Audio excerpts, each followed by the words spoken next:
This year, striking restaurant workers brought their low wages to the nation's attention.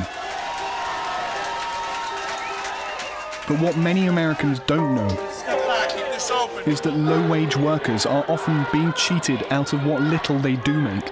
I said, are you kidding me? I said, you're telling me that these people are allowed to treat people like this and you can't do anything? They accuse me, the federal government, that I stole $1 million from these low-wage workers. They call it wage theft, and the restaurant industry is one of the worst offenders. Every year, it amounts to billions of dollars taken from the paychecks of the very lowest earners. I don't want anything extra. I'm willing to give more than enough. I'm willing to give 125% just to be able to get a level playing field. This week on Fault Lines, we look at what it means to have a job when getting paid what you're owed is not guaranteed. I mean, at what point does it stop? Who's speaking for us? Who's gonna speak? Who's gonna speak for us?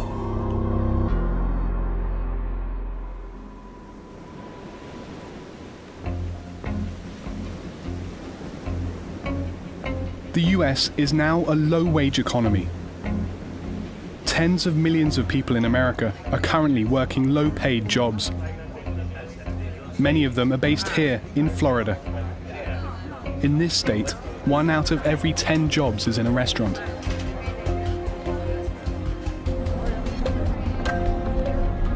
We've come here to investigate what recourse workers have when they don't get the wages they earned. In the center of Miami Beach, David's Cafe is a popular Cuban restaurant. Thanks. How much is it? For many years, its owners operated a twin restaurant called David's Cafe 2 just a mile away. In 2012, David's Cafe 2 closed down. But there was a problem. Where's the money, David? Where's the money, David? More than 20 of its employees said that they were owed a combined $74,000 in unpaid wages. Este es el cheque que yo me he pasado. Este cheque lo intenté cobrar muchas veces. Evelio da Silva worked at David's Cafe 2. He says that paychecks from the owner, Adrian Gonzalez, started bouncing about a year before the restaurant closed.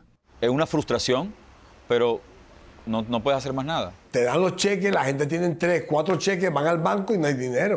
Tony Fernandez worked at David's Cafe for 14 years. Ellos dicen que eso es un delito, que la policía, que vayas a la policía, que la policía, y la policía te dice que no, que ellos no pueden hacer nada. The workers went to the Federal Department of Labor. Months later, they each received a letter acknowledging that they were owed money, but saying that the department would take no further action and providing a phone number to find a private attorney. It's supposed to be labor department, departamentos for employees. But they say, sorry, I can do nothing. Where's the money, David? No more bounce checks! Que la vida de ellos sigue igual, la de los dueños. Ellos tienen un yate, ¿por qué no lo venden? Ellos tienen una casa de descanso en Tennessee, ¿por qué no la venden? Y le pagan a los trabajadores. They couldn't turn to the State Department of Labor. Florida doesn't have one. But as of 2010, Dade County has a monthly wage theft hearing to settle pay disputes between workers and employers. The hearing's taking place on the 6th floor of this building. It only happens once a month, and for many low-paid workers in this part of Florida, it's the only chance they'll get of having their complaints of wage theft actually heard. All right, we're here in the matter of Lydia Ayala, case number 2013-1176. Like the people here today, the workers from David's Cafe came to present their case. Do you have the forms of receipt of payments, of agreements of payments? No. The owner of David's Cafe didn't show up. Wall hangings, and she hung them up. In absentia, the hearing officer ordered him to pay the workers 3 times what he owed each employee. That you are, in fact, entitled to the 71 hours that you're alleging. I am satisfied that you have demonstrated your burden of proof. But Adrian Gonzalez still refused to pay. Se rió de nosotros. Nos dio, hicimos la fila aquella, nos dio eso, nos trató malísimamente mal, se rió en la cara, porque cada vez que nos daba el papel, él se reía en la cara de nosotros, y nunca llegó el cheque. Do something for a living. What do you do all day? Gonzalez is not alone. Over the last 3 years, out of nearly 9,000 sit-down restaurants inspected by the Federal Department of Labor, an astonishing 84% were found to have violated wage laws. Pay your workers. Ellos, como muchos otros restaurantes, no pagan y no hay problema, no pagan. O sea, yo también puedo hacer un negocio, contrato personal, no pago y así hago un negocio. Así que maravilla. If you obey the law as a business person, you're at a disadvantage because there are so many people who don't obey the law. We've had workers contact us for violations of minimum wage laws, overtime laws. Juan Carlos is a waiter who organizes an informal network of restaurant workers to fight for unpaid wages. And the employers have the upper hand out here. Okay. They can steal from you as a worker and face very little, if any, consequences. Right. Juan helped the former David's Cafe workers organize their protests. So at the same time that we're involved in this pitched battle against David's Cafe, we hear in the news that a few workers at Cafe Versailles at the Miami International Airport were arrested for stealing from the employer. Earlier today, 7 women were arrested, and tonight they're being questioned by police. Team 6 reporter Willard Shepard has been staking out the airport all night. These women are still being questioned here. They have been questioned throughout the evening about exactly how they came up with this plan and exactly how they executed it. These workers were handcuffed. Their mugshots were splashed all over the media. They were portrayed as menaces to society. Later tonight, they'll be transported downtown to the county jail. The authorities are very quick to act when it's one of us, a poor person or working person, who's committed a crime that affects the interests of the employers. But when the reverse is true, when the employers steal tens of thousands of dollars from workers, there's no one there to enforce the law. And so you will earn less than a minimum wage, you will get robbed of your tips, you will get robbed of your overtime pay, you won't receive pay for all of the hours worked, for example. People have no idea what it is like to work as a low-wage worker.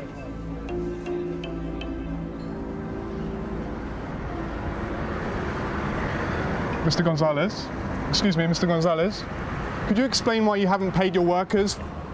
After fault lines began investigating David's Cafe for stealing its employees' wages, the owner offered to pay his former workers 75% of what they're owed. With few other options, the workers agreed. But as of this show's air date, no checks have arrived.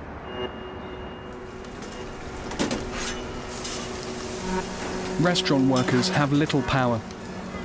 Nationwide, less than 5% are represented by a union. In Florida, efforts to enact wage protections face opposition from a strong business lobby. Among that lobby's successes this year, a new law that prevents localities from requiring companies to grant paid sick days. State Senator David Simmons sponsored that bill. We do not want to become like a state that overregulates the private enterprise so that it overburdens employers, because you know who ends up ultimately paying for it? Employees. That's exactly what happens.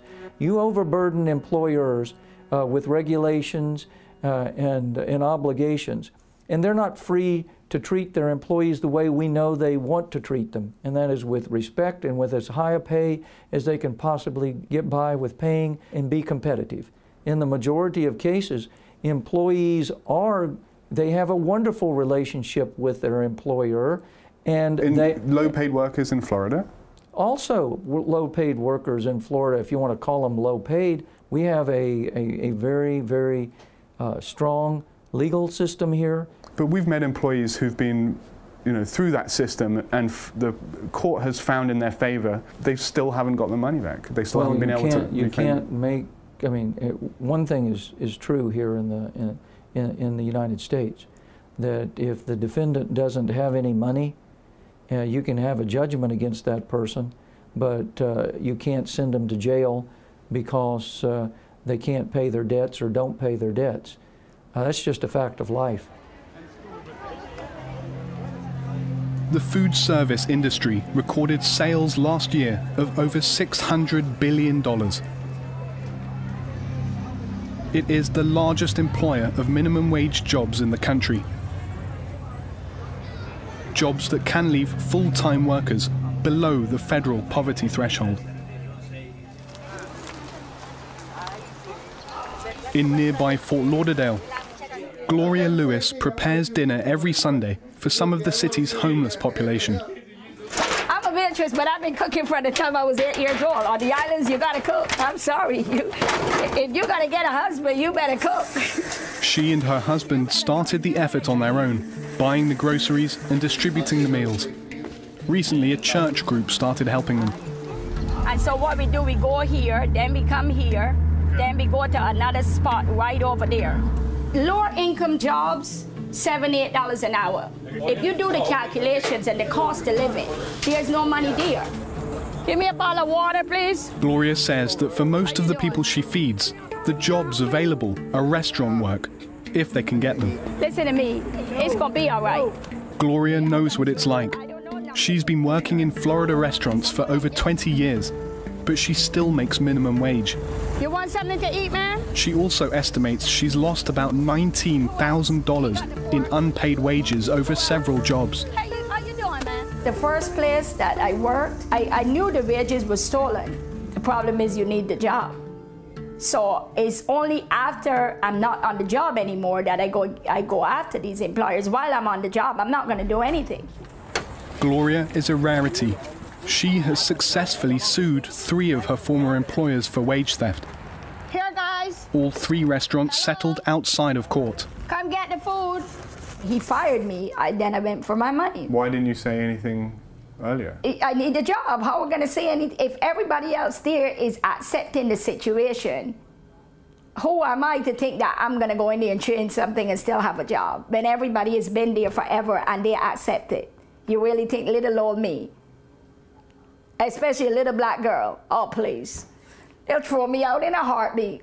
Each of the 3 restaurants she sued had a different way of chipping into her wages. The third time, they were taking out 30 hours, 30 minutes a day for almost 2 years, taking out breaks that I never took. And before the manager leaves, he knew that the job wasn't done, but he would ask you, did you clock out? So your job was not complete, but you needed to clock out.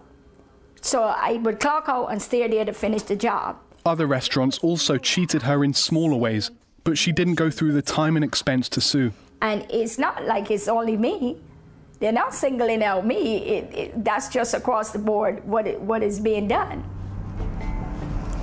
Because I worked in enough restaurants and it pretty much happened in all of them. If the employer gets once every 3 years gets sued, calculate how much money is in his pocket. It's worth the risk.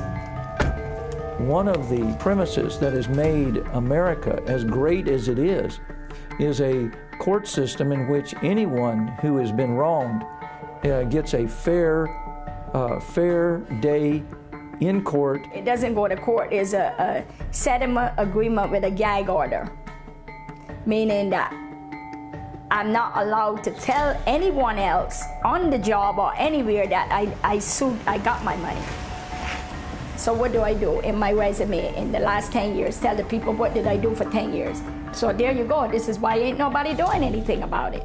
You can compare how employees are in Florida with employees in China or Malaysia or Southeast Asia, and you come to the conclusion that this is, in fact, the greatest place to live and to work. When you earn, $7 or $8 an hour, that's less than $20,000 a year.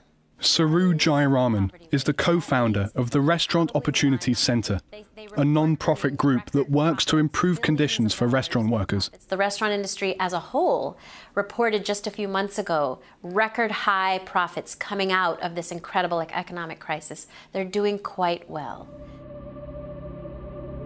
In Chicago, Saru's group organized a demonstration outside of the Capitol Grill. to protest low wages at that restaurant.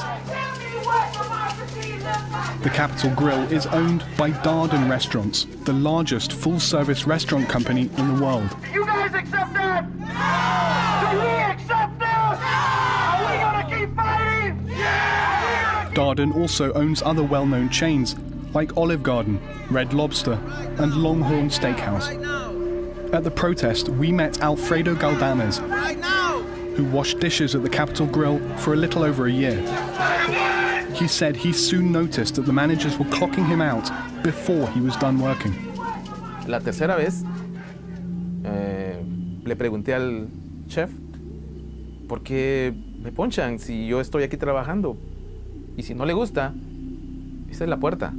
Yo no peleé con él. Solo le dije al subchef, hablé con su jefe, porque él dice que la regla es marcar temprano. Aquí el sistema es, si usted no se apura, se le va a robar. No importa, usted tiene que terminar el trabajo a la hora que nosotros determinamos. Si usted se pasa 15, 20, una hora, nosotros marcamos por usted. Even after Alfredo got paid, his earnings were not entirely his own. He showed me how Darden paid him on a debit card. Was everybody using these cards? Yes. Everybody had this? Yes. The problem is, every time you use it, you are paying. Cards like these allow Darden to lower payroll costs. But Alfredo says the card charged him a fee when he checked his balance and a fee when he withdrew funds. Darden, along with 20 other companies, including McDonald's and Wendy's, is now under investigation by New York's Attorney General for excessive and undisclosed payroll card fees. Todo lo malo que sucede en un restaurante a partir de la línea de la cocina.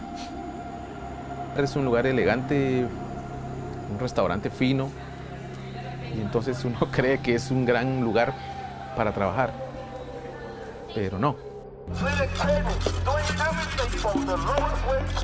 Darden Restaurants is the nation's largest employer of tipped workers. By federal law, employers of tipped workers benefit from a loophole in wage regulations. They can pay tipped workers a base wage that today is just 30% of the minimum wage. The rest is supposed to be made up by tips. This is the thing that Americans don't know when they eat out. The minimum wage for tipped workers is $2.13 an hour. 70% of tipped workers in America work very casual, family-style restaurants where they're earning very little money in tips and squeaking by. And so the median wage, even with tips, is under $9 an hour. We want to hear Darden's perspective on these wages. But they've refused all of our requests for an interview. So we're now on our way to their company headquarters, located just outside the city of Orlando, and it's there that all the company's decisions are made. I think the worst form of stolen wages is the fact that they are spending millions of dollars, not on paying their workers a decent wage or providing benefits, instead on lobbying, both at the state level and in Congress, to keep wages at a poverty level. Darden is a leading voice in the National Restaurant Association, the lobbying organization that negotiated the low federal minimum wage for tipped workers. We've come to see if we can speak to Clarence Otis, the CEO. Back in 1996, Herman Cain, who later tried to run for president, was the head of the National Restaurant Association, struck this behind closed doors deal with Congress, saying that the NRA, would not oppose a modest increase to the overall minimum wage as long as this wage stayed frozen forever for tipped workers, at $2.13 an hour. Could you bring somebody down, please? Because we need to speak to somebody about this. We've been trying for several weeks now. So for the last 22 years, as the regular minimum wage has continued to rise, the minimum wage for tipped workers has stayed frozen. Basically, this industry is saying, we don't have to pay these workers at all. They should work for us, but we don't have to pay them at all. You should pay them as customers.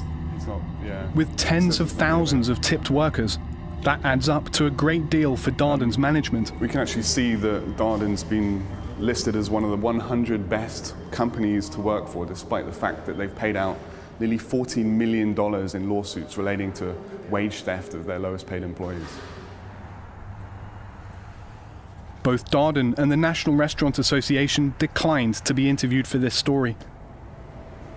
But they have publicly lobbied against minimum wage increases, saying that any changes would slow job growth and hurt America's already fragile economy. President Obama and congressional Democrats have proposed small increases in the minimum wage for both tipped and non-tipped workers.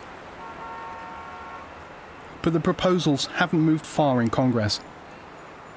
And just a few minutes from the Capitol building, some workers alleged that even the federal government isn't complying with its own wage laws.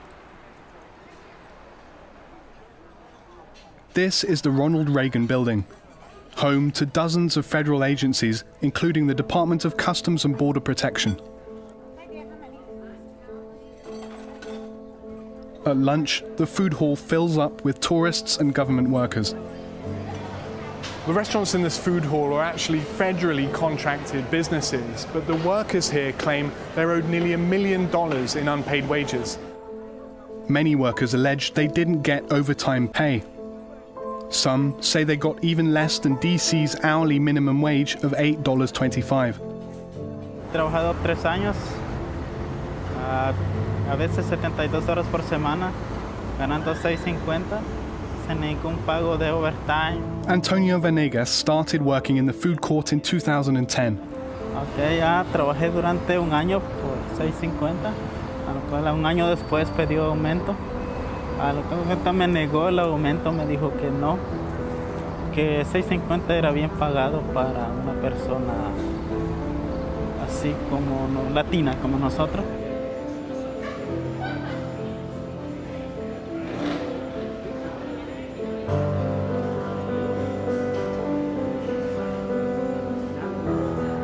Is this how you treat American workers?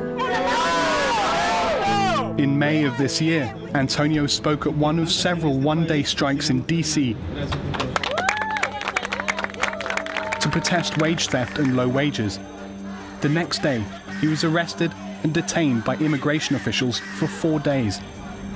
It could be a coincidence that after 3 years of serving lunch to border agents, his legal status was discovered right after he spoke out.